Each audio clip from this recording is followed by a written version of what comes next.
بسم اللہ الرحمن الرحیم۔ السلام علیکم، آپ دیکھ رہے ہیں وائٹ اینڈ گرین پاکستان میں ہوں سجاد سے۔ آپ چینل جس نے سبسکرائب نہیں کیا ہوا، آپ سے گزارش ہے کہ چینل کو سبسکرائب کر لیں، بیل آئیکن کو لازمی باجے گا تاکہ آنے والی نئی ویڈیوز بآسانی آپ تک پہنچ سکیں۔ ناظرین، ظلم کی انتہا، ریاستی مشینری کا غلط استعمال اور طاقت کا اندھا دھند استعمال۔ لاہور کی پرندہ مارکیٹ کو آج جس بے دردی سے مسمار کیا گیا ہے، انسانوں کا قبرستان آپ نے سنا ہوگا، لیکن پرندوں کا، زندہ پرندوں کا قبرستان، پیٹس کا قبرستان آپ نے کبھی نہیں سنا ہوگا۔ تو یہ سائیڈ سکرین پہ چلتے ہوئے مناظر، یہ صرف ملبے کا ڈھیر نہیں ہے۔ اس ملبے کے نیچے 500 سے زائد پالتو بلیاں، ڈھیروں، ہزاروں کے حساب سے کبوتر، جو پیٹس ہوتے ہیں، جو پرندے ہوتے ہیں جن کو لوگ خرید کے گھروں میں نایاب پرندے جو پالتے ہیں، ان کی لا تعداد نمبرز ہیں جو اس ملبے کے ڈھیر کے نیچے لاہور کی ضلعی انتظامیہ نے رات کے اندھیرے میں آپریشن کر کے ان کو درگور کر دیا، ان کو زندہ دفن کر دیا، اور اندازہ لگا لیں کہ ان کی آہو بقا کہاں تک گئی ہوگی۔ یہ صرف 1500 خاندانوں کا روزگار انہوں نے نہیں چھینا، یہ صرف اور صرف وہاں پہ ایک مارکیٹ مسمار نہیں کی گئی، بلکہ ان پرندوں کی آو بقا پتہ نہیں کہاں تک جائے گی۔ اور پھر ہم لوگ کہتے ہیں کہ ہمارے ملک کے اوپر زلزلے، سیلاب اور پتہ نہیں کس طرح کی اللہ تعالیٰ کے آزمائشیں اس ملک پہ نازل ہوتی ہیں۔ یہ اس نااہل انتظامیہ نے، آپ اندازہ لگا لیں کہ یہ لاہور کی پرندہ مارکیٹ جو داتا دربار کے بالکل سامنے ہے، اس کی کہانی ہے کہ گزشتہ رات اس مارکیٹ کو بڑی ہیوی کرینوں کے ذریعے، بغیر کسی نوٹس کے، کہ ان کو اتنا ٹائم، اتنی مہلت، جو تاجر وہاں پہ یہ کہہ رہے ہیں کہ ہم نے ان کے پاؤں پکڑے،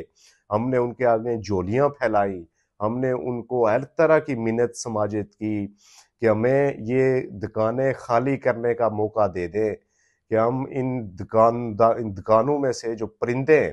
ان کو شفٹ کر لیں، جو زندہ پرندے ہیں، جو بلیاں ہیں۔ آپ اندازہ لگا لیں کہ ان ظالموں نے یہ نہیں سنی دکانداروں کی بات، اور بڑی کرینوں کے ذریعے، ہیوی کرینوں کے ذریعے یہ مارکیٹ کو مسمار کیا گیا۔ کہا یہ جا رہا ہے کہ اس کی جگہ کوئی سٹینڈ بننا ہے، کوئی خبریں یہ ہے کہ یہاں پہ کوئی خوبصورت پارک یا کوئی باغ نما کوئی چیز بنائی جائے گی۔ یہ بات علیحدہ ہے کہ آپ نے لاہور کو اپ گریڈ کرنا ہے، لاہور کو آپ نے انٹرنیشنل سٹی کے طور پہ پیش کرنا ہے، اس کی تعمیر و ترقی کرنی ہے، کریں، یہ حکومتوں کے کام ہے۔ لیکن جو لوگ وہاں پہ سالہ سال سے بیٹھے ہوئے ہیں، جن لوگوں کا روزگار وہاں پہ لگا ہوا ہے، جو لوگ اپنے بچوں کا نان نفقہ وہاں سے کما رہے ہیں، کیا ان کو شفٹ کرنا، کیا ان کو الٹرنیٹ جگہ مہیا کرنا یہ حکومتوں کے کام نہیں ہے؟ آپ کیا لاہور میں سے غریبوں کو مسمار کرنا چاہتے ہیں کہ یہاں پہ کوئی غریب نہ رہے، صرف اور صرف بڑے برینڈز یہاں پہ کاروبار کریں؟ تو جناب، یہ آج جو آو بقا ہے، یہ جو خاص کر یہ جو جانوروں کی، اور کہا یہ جا رہا ہے، جو وہاں سے ابھی رپورٹ ہو رہا ہے کہ اس میں جو بیواؤں کی دکانیں تھیں، کچھ انہوں نے رینٹ آؤٹ کی ہوئی تھیں، جب ان کو یہ خبر ملی کہ ان کی دکانیں مسمار کی گئی، تو اس میں سے دو جو خواتین، جو عمر رسیدہ خواتین تھیں، انہوں نے جب یہ سنا کہ اب ان کے بچوں کا نان نفقہ حکومت نے چھین لیا ہے، تو وہ ہارٹ اٹیک کے باعث اس دو خواتین اس دنیا سے کوچ کر گئیں، وہ انتقال فرما گئیں۔ اور بے شمار دکاندار ایسے ہیں کہ جو اسی ٹراما سے گزرتے ہوئے آج ہاسپٹلائز ہیں، اور ایسے لوگ، اب بھی میں نے انٹرویوز سنے کہ جو یہ کہہ رہے ہیں کہ اگر اس کا انصاف نہ کیا گیا تو ہم یہیں پہ خود سوزی کریں گے، خودکشیاں آپ کو دیکھنے کو ملیں گی۔ تو یہ ہوا ہے جی لاہور میں، لاہور کی ضلعی انتظامیہ نے یہ اتنی بڑی درندگی، اتنی بڑی ظلم کی انتہا کی ہے۔ ظلم کی انتہا نہ صرف انسانوں کے اوپر کی گئی ہے، بلکہ ان جانوروں کا کیا قصور، ان جانوروں نے کیا بگاڑا تھا کہ آپ ان کو کم از کم نکال کے وائلڈ لائف کے حوالے ہی کر دیتے۔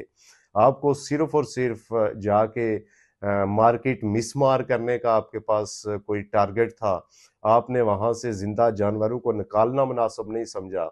ان جانوروں کی آؤ بقا یقین مانیں کہ بہت دور تک جائے گی، نہ صرف جانوروں کی بلکہ جس طرح سے وہ غریب بیچارے دکاندار جو اپنے بچوں کا نان نفقہ وہاں سے کما رہے تھے، ان کی جو فریاد ہے یہ بہت دور تلک جائے گی۔ یہ کوئی ڈکٹیٹرشپ نہیں ہے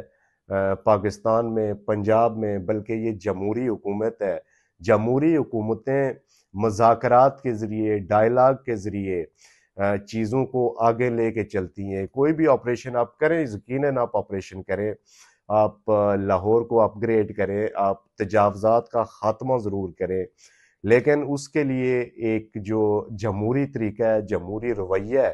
اس کو لازمی اپنانا چاہیے کہ آپ پہلے ان لوگوں کو کوئی الٹرنیٹ جگہ دیں۔ ان لوگوں کو پہلے، جس طرح یہ پیرا فورس ہے، یہ کہیں بھی جاتے ہیں، کسی غریب نے اگر کوئی ریڑھی لگائی ہوئی ہے تو اس کو الٹا کر دیتے ہیں، اس کا سارا پھل فروٹ، اس نے کوئی اگر جوتے وغیرہ کوئی آج کل سیل کر رہا ہے تو اس کو گرا دیتے ہیں۔ آپ اس کو گرائیں نہ خدارہ، اس کو نوٹس دیں، اس کو کہیں کہ بھائی یہاں سے ہٹا لو، کہیں آپ نے جو جگہ مختص کی ہوئی ہے وہاں موو کر جاؤ۔ لیکن یہ تو سالہ سال سے، یہ 76 سال سے جب سے پاکستان بنا ہے، یہاں پہ ریڑیاں بھی لگتی آئی ہیں، یہاں پہ لوگ پھل بھی فروخت کرتے آئے، لیکن ایک دم سے اگر ان کو آپ اوپر سے گرفت کر لیں گے، ایک دم سے اگر آپ ان کو کہیں گے کہ یہ ختم ہو جائے، تو گریجولی آہستہ آہستہ ان کی پہلے آپ کونسلنگ کریں، ان کو پہلے آپ اویئرنیس ان کو دیں۔ اس کے بعد اگر آپ نے کوئی مارکیٹس کو اپ گریڈ کرنا ہے، انٹرنیشنل لیول کی مارکیٹس آپ نے بنانی ہے، ضرور بنائیے، لیکن ان کی تضحیک نہ کیجئے، ان کا نقصان نہ کیجئے۔ کیا پتا جو ریڑھی پھل کی ابھی آپ گرا رہے ہیں، اس پھل کی ریڑھی والے کی دل سے کوئی ایسی آؤ بقا نکلے کہ سارا ملک اس کی لپیٹ میں آ جائے۔ تو یہ پرندوں کی، خاص کر بلیوں کی، اور کہا یہ جاتا ہے کہ بلیوں کی بددعا عرش کو ہلا دیتی ہے، تو یہ ایک انتہائی افسوسناک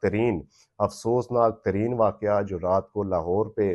اس پرندہ مارکیٹ پہ جو شب خون مارا گیا،